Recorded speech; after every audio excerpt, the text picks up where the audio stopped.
अध्यक्ष जी, धन्यवाद। 62 का अध्यक्ष महोदय, मैं आपकी अनुमति से गग्गल हवाई अड्डे की पट्टी के अतिरिक्त निर्माण से उत्पन्न हुई स्थिति की ओर मुख्यमंत्री का ध्यान आकर्षित करना चाहता हूं। हाँ, बोलिए आप। माननीय अध्यक्ष जी, ये जो माननीय मुख्यमंत्री जी के मैं ध्यान में लाना चाह रहा था कि आपका जो एक ड्रीम प्रोजेक्ट जो कांगड़ा एयरपोर्ट की पट्टी को आप 1300 से 3100 करने जा रहे हैं, मैं इसके संदर्भ में मैं आपसे चर्चा करना चाह रहा था कि ये ठीक है, जिला कांगड़ा को आप पर्यटन की दृष्टि से विकसित करना चाहते हैं और कांगड़ा एयरपोर्ट की अगर इसकी एक्सपेंशन करते हैं हम तो 1500 के लगभग जो परिवार है इसमें उजड़ रहे हैं।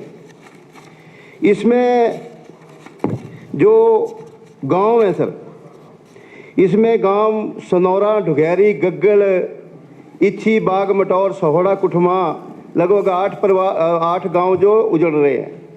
और एक हमारा विकसित जो गग्गल बाजार है, लगभग 700 के लगभग वहाँ पे छोटे बड़े दुकानदार है, व्यापारी है और एस्टेब्लिश्ड फर्नीचर का कारोबार है, हार्डवेयर का कारोबार है और वर्कशॉप का कारोबार है।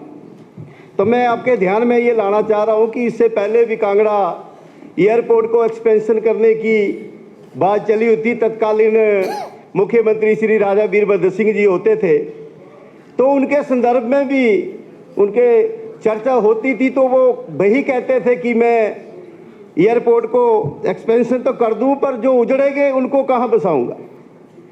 तो मैं एक ध्यान आपके लाना चाहूँगा, जो ये गांव आ रहे हैं सर, ये गांव आ रहे हैं, फर्टाइल जमीन है, बरसवाड़कड़, इच्छी, सौड़ा, नंदेड़, जो भी इसके साथ वाले, और इसकी पट्टी, हवाई पट्टी आप 3100 करेंगे तो साथ में लगते और गांव है, जमानाबाद है सर, अब्दुल्लापुर है, बैदी है, भड़ियाड़ा है। वो जब एयरपोर्ट आप बनाएंगे बाकी वैसे के वैसे उजड़ जाएंगे और वहाँ पे सब सब्जी भाजी लगाने वाले हैं, पानी लग ज़मीनें हैं उनकी।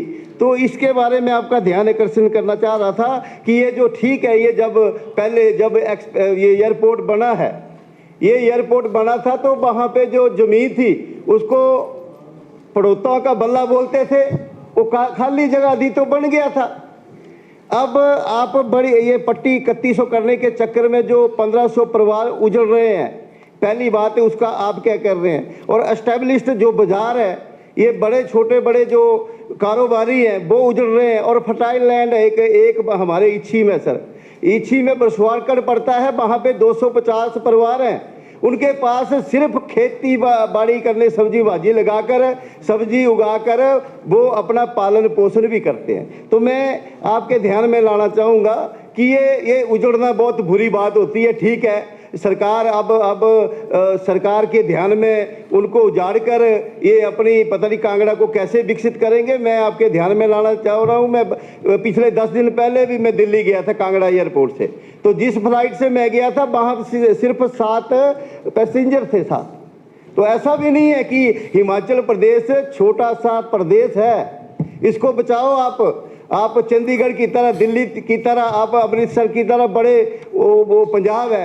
ये हिमाचल प्रदेश में आप कितने की यहाँ से दुबई को जाएंगे, पूरे हिमाचल प्रदेश में अगर दुबई को आप बड़ा एयरक्राफ्ट यहाँ से भेजेंगे। तो ये मैं आपके ध्यान में लाना चाहूँगा कि वहाँ का मैं MLA हूँ, उन लोगों को जो उजड़ने वाले हैं उनके साथ खड़ा रहूँगा मैं और लास्ट तक रहूँगा। हम जो यहाँ पे संघर्ष समिति बनी है वो कोर्ट में भी गई है। तो मैं ये सारी बातों का ध्यान रखते हुए ये जो और दूसरी बात ये जो इसकी एक्सपेंशन के बाद आप जो इसकी कंपनसेशन दे रहे हैं सर, इसमें सनौरा के लिए जब कंपनसेशन देंगे, सनौरा का रेट जो है सर, जो आपके उसमें है वो 30 लाख रुपए के लगभग है पर कनाल है। आपका डुगैरी है 35 लाख के लगभग सर, ये गग्गल में पड़ता 1 करोड़ पर कनाल के लगभग सर, इच्छी में 35 लाख लगभग सर, एक बाग और मटौर में जहाँ पे बड़ी फर्टाइल लैंड है, जमीन पानी लग गया, वहाँ पे एक कनाल का 10 लाख रुपये मिलेगा और सौड़ा का 25 लाख रुपए मिलेगा। तो ये या तो वन प्रोजेक्ट वन कंपनसेशन हो, एक तो वहाँ से जो उजड़ने वाले लोग हैं, पता नहीं आपको आपकी सरकार को किसने कह दिया कि कुछ लोग जो है वो 4 रेंज कब जैसे बने। हाँ, कुछ लोग कुछ परसेंट हो सकते हैं जिनको 1 करोड़ रुपया पर कनाल का मिलना है, तो वो सोच सकते हैं जो बड़े बड़े लोग। पर ये जो बड़े बड़े लोगों का तो हर कुछ कहना है कि बड़े बड़े जो पॉलिटिशियन हैं वो पहले भी प्रेशराइज करते थे सरकारों को कि हमने ज़मीनें ले रखी हैं, हमारे कारोबार नहीं चल रहे हैं और यहाँ पे बड़ी एक्सपेंशन करो और लोगों को उजाड़ दो, लोगों से वोट लो और बड़े बड़े आप होटल बनाओ, ज़मीनें खरीदो, भू माफिया बनो। और तो मैं कहना चाह रहा हूँ, राजा वीरभद्र सिंह जी को भी बोलते थे। मैंने पिछली गवर्नमेंट में आदरणीय श्री जयराम ठाकुर जी से भी मैंने कहा था, सर ठीक है एयरपोर्ट बनना चाहिए, विकसित होगा प्रदेश, पर ये नहीं है किसी को उजाड़ कर विकसित हो। तो ये आपने ये भू माफ किए, बड़े बड़े लोग जो हैं ये इस चक्कर में पड़े हुए हैं, पता एयरपोर्ट के बनाने के चक्कर में।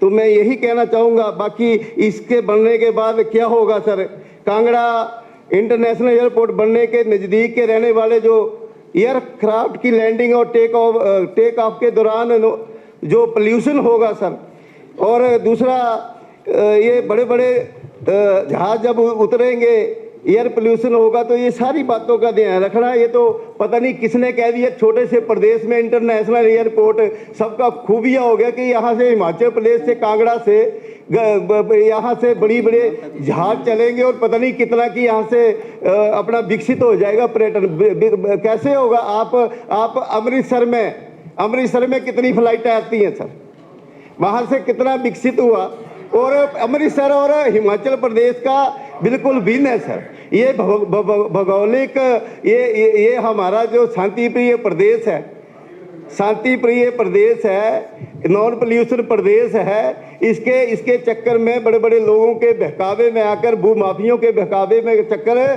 सर, ये जो बसा बसाए शहर है इनको उजाड़े ना। मेरी यही आपसे निवेदन भी है सर। ये बड़ी दिनों से 20 सालों से इसको और मेरा सुजेशन था कि इसको अगर ठीक है, आपने जब ये खाली भूमि थी तो आपने इसको हवाई पट्टी 1300 मीटर की कर दी, तो इसको फ्लाइंग स्कूल बना दो। और जितना 10,000 करोड़ रुपया लगाकर अगर आपने एयरपोर्ट ही बनाना, तो साथ लगते एक और है आपका लंज के साथ सर, लंज के साथ नगरोटा सूरियों वाले जो जब ये पोंग बांध बना था, वो एरिया जो उजड़ा हुआ वो भी आबाद हो जाएगा। और दूसरा, आप जो कीमत जैसे 10,000 करोड़ रुपया आपका यहाँ इस एयरपोर्ट को एक्सपेंशन के लिए लगेगा, वहाँ पे आधा लगेगा, ना कोई उजड़ेगा, और वहाँ पे पोंग बांध वाले बेचारे उजड़े हुए हैं वो भी आबाद हो जाएंगे, और वहाँ से गग्गल का जो धर्मशाला का जो आने जाने का आधे घंटे का रहेगा। तो ऐसी मैं चर्चा आपसे कह रहा था। बाकी आप सरकार है सर, मेरा यही निवेदन है कि ये बसा बसाया जो शहर है, बसे बसाए जो लोग हैं, इनको ना उजाड़ा जाए, और आप अभी भी इसकी जो है कई और जगह बनाने की कोशिश करें सर। माननीय मुख्यमंत्री जी।